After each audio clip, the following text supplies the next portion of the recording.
Epilogue. Elizabeth. 3 months later. Elizabeth smiled as she watched Mary dance with Mr. Brown across the room. Though she'd been timid at first, she'd settled into Sage Creek almost effortlessly. "They make a cute couple," Carl said, coming up behind her and wrapping his arms around her. She turned to him and smiled. "Yes, they do. I had a feeling they would hit it off, but even I didn't expect it to happen this quickly." Mary and Mr. Brown had seemed to share an instant attraction the moment Elizabeth introduced the two. And though they had just started courting, she had no doubt that he would propose soon.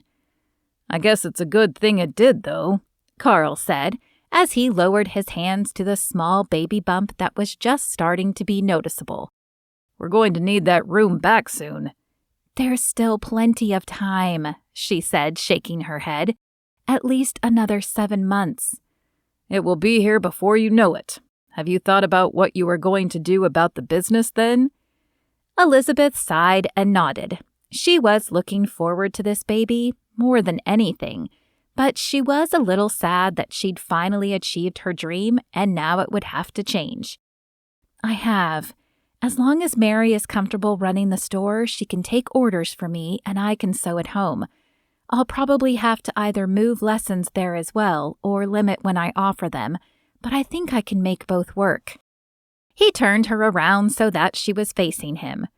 "I have no doubt you can. You are an amazing woman, and I told you the town would come around." Elizabeth chuckled. Yes, well, Rebecca apologizing had a lot to do with that. That and catching the real culprit.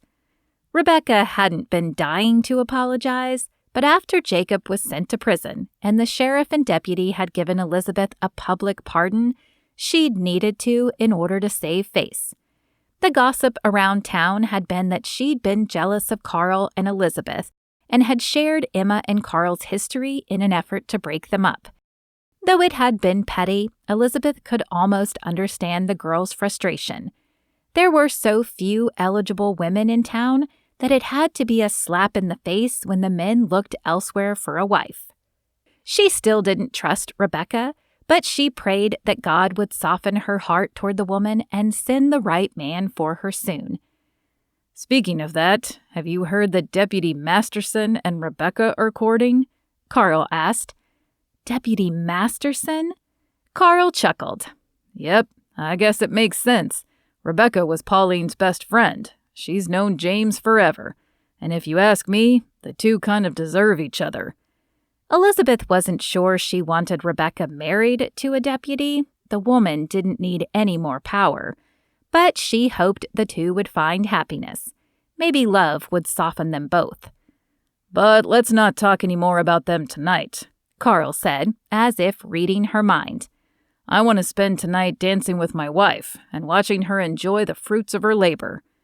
As Carl led her to the dance floor, Elizabeth realized he was right.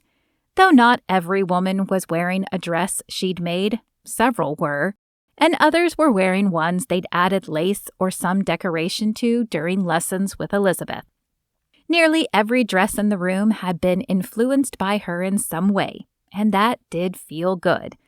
But even more than that, seeing the smiles on the faces of the women felt even better.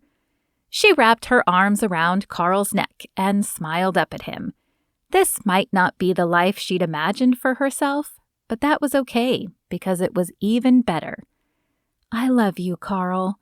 He grinned down at her and pulled her closer. "And I love you." The end. There's more in store for Sage Creek, but I'd love to know who you'd like the next story about. Would you like to read about Mary, Rebecca, Sarah, or Carrie? Click this link to vote and look for the next book soon. And would you please leave a review at your retailer? Just a few words is all you need to say.